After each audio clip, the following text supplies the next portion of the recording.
अधिकार मोठा आहे. तुका म्हणे पतिव्रता तिची देवावरी सत्ता. कळतंय? सगळ्यात मोठा अधिकार आहे. काय झालं, एका पतिव्रता माऊलीने भाऊ, पतिव्रता माऊलीने काय केलं, ती कांडीत होती माय, साळ कांडीत होती आणि कांडता कांडता तिचा नवरा आला भाऊ. आणि आल्यानंतर काय केलं, तिच्या नवऱ्याला पाणी दे. ते कांडता असं मुसळ वर गेलं आणि ते पाणी दे म्हणलं ना, ते मुसळाला सोडलं आणि डायरेक्ट पाणी आणायला गेली. पण ते मुसळ वर तरंगलं माय. तुमची ताकद सांगवलं मी. मुसळ कुठं तरंगलं?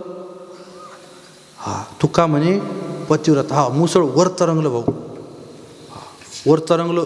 पण ते पाहिलं शेजारच्या गंगू आत्यानं. शेजारची गंगू आत्यानं पाहिलं. गंगू आत्या म्हणे मुसळ वर तरंगलंच कसं शोभमबाया, वर तरंगलंच कसं. तिला दमच निघला नाही. ती डायरेक्ट शेजारच्याकडे गेली. म्हणली माय हे मुसळवर कसं तरंगलं ग? ती म्हणली काय नाही, त्याच्यासाठी पतीची सेवा करावी लागते. म्हणजे पतीची सेवा म्हणजे म्हणजे काय नाही, न मागता जेवायला देणं, न मागता चहा देणं, न मागता त्याला आंघोळीला देणं, न मागता त्याला सकाळी आंघोळ घालणं, शॅम्पू न घालणं, वजरीनं घालणं, लाता घालणं नाही फक्त. न म्हणतात त्याला म्हणतात पतिव्रता. तुम्ही असं असतं वय? म्हणे सोपं आहे म्हणे, मी उद्या जाते लगेच करते. म्हणली माहिती, उद्या पतिव्रता होऊन दाखवती माय. लगेच घरी गेली भाऊ. घरी गेली आणि घरी गेल्यानंतर तिच्या नवऱ्याला म्हणले वय इकड्या. ते बिचारा आलं थरथर गाव. आणि अंबाबाई लाड लाड बोल माय काय. ते म्हणले काय नाही, उद्यापासून तुम्ही आंघोळीला पाणी ठेवायचं नाही म्हणे. बरं. मला जेवायला तुम्ही द्यायचं नाही म्हणे. बरं. स्वयंपाक तुम्ही बनवायचा नाही, आतरून तुम्ही टाकायचं नाही. ते मग लोकांस काय प्रकाश पडला बा. नेमकं सूर्य कुठून उगावला नेमकं आज. माय ते आनंदी झालं बिचारं. तिनं सकाळी उठलं माय. संध्याकाळी नवऱ्याला झोपायला आथरून मस्तपैकी नवरा झोपला. सकाळी उठल्या उठलं माहिती, घाबरलं ती. उठलं, धरा पाणी घ्या. ते मला पाणी प्या द्यायले ना भाऊ. पाणी ते घाबरलं ते बिचारे. घेतलं पिऊन घटा टाइमभर पाणी.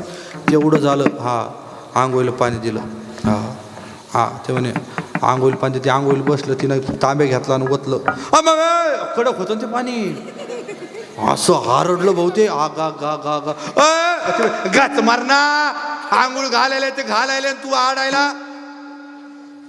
बाबा तुम्हाला सांगतो, असं लाल करून सोडला पाटाची. लाल जरात लालाली लाल निस्ता लाल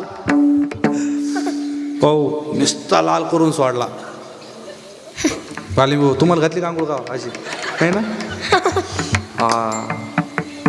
सरपंच बरं आहे ना? वा इनकलाब जिंदाबाद. ऐका, सगळेच प्रेमाची माणसं आहे आमचे भाऊ बसले. फक्त नाव मला आठवत नाही आज मध्ये. त्या दिवशीच मला सांगितलं त्यांनी बरं का, तरी पण गेलं डोक्यातून. बघ 2-3 नावं लक्षात माझ्या. फक्त सरपंच, त्याला सरपंच म्हणते म्हणून सरपंच त्यांचं नाव नाही. आमचे शिवाजी भाऊ एक शुभमबाया आणि ते आपला बापूच म्हणते म्हणून बापू, बाकी काही नाही बस. आणि यांची एकदा आलो त्यांना बी विचारा भाऊ. वाल्मिक भाऊ, एक विठ्ठल भाऊ आणि एक आमचे हे राजेंद्र भाऊ बनकर. आणि त्यांचेच नाव कर त्यांना विचारलं म्हणून त्यांचं नाव लक्षात राहिलं. असं या भाऊ 2 वर्षी विचारलं ती गेलं. असं कुठं आलतो आपण? आंघोळ. आत्ता लय लक्षात राहते तुमच्या. असं जर मी मोगच विचारलं असतं तर कसलं काय माय. कडकपणे आंघोळ घातली त्याला. कलक मग ते बायाचे का हाताशी निबर होईल गट. तिला काय नको ना. तिनं वजरी घेतली भाऊ. वजरी घसाघस गणपती घासला भाऊ. लाल करून सोडला. अशी परिस्थिती तिची.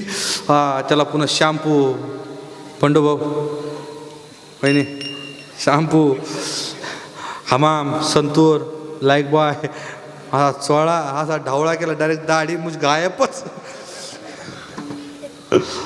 गायबच भाऊ. हा असा रांगावला ना.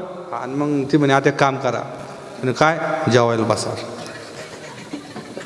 माय अय बाई अय मला जेवायचं नाही ग. त्याने गिळा का जेवायला द्यायला ना काय. घाबरलं भाऊ ते बसलं का. पण तिने जसं द्यावा ना बिचाऱ्याला 2-4 भाकरी एकटच. हा आणि पुढं समोर बसली. काय खातो का नाही शिव खातो का नाही. तुला झालं नाही अजून नंतर कळन तुला तसंच आहे. हा ते झालं जेवण टर फुगावला माय टम फुगला. आणि फुल्यावरती काय म्हणलं आता काम करा वावरात जा. हां मी साळ कांडीत राहीन. आणि साळ कांडताना नेमकं मग अशी मुसळवर गेली का तुम्ही मला म्हणायचं पाणी पाणी पाणी दे. आता असं म्हटल्यानंतर माय हा ते बिचारं गेलं घरी गेलं. आणि तिनं मस्त ते घेतलं मुसळ कांडायला आणि कांडायला सुरुवात केली. ते तिकून आलं तसं उंबऱ्यात आलं इथं चालू दान दान दान. हा हा ते वर पाहतं ता मनुष्य तर खाली ता मनुष्य तर खाली. तिथं पाणी दे खाली राहिलं. ती बोले तुम्हाला नीट म्हणायला म्हणले ना वा वापस. गेलो माहिती घाबरत पुन्हा वापस गेलो. पुन्हा थोड्या ना पुन्हा इथं चाललो. आणि तेवढ्यात हा तेवढं पाणी दे असं मनुष्य तिनं असं मुसळ वर फेकली. हां आणि तिला वाटलं आता मुसळवर तरंगलं. हां तिनं काय केलं असं तिला पाणी द्यायला नाही गेली. ती वर पाली गेली. जशी वर गेली तसं मुसळ दाताची खिडकी वाचरा.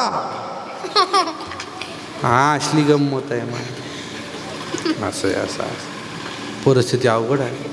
बऱ्याच घरात भगवान शंकर आतरून टाकीतो पार्वती बसती. हा लक्षात घ्या भगवान शंकर हे दैवत असं आहे. जर मनोभावे सेवा केली माहीत तुम्ही यांच्यापेक्षा तुम्ही तरीही ते लवकर प्रसन्न होतं. हा म्हणून सांगितलं हातामध्ये त्रिशूळ आहे कंठामध्ये विष आहे. पण विष भगवंताने कुठं ठेवलं कंठात पोटात नाही कुठं तोंडात नाही कंठात. हा कंठात ठेवलं. म्हणून जीवन जगत असताना महाराज तोंडामध्ये मधुरता पाहिजे. काय असेल नसेल ते हवे देवे बाजूला.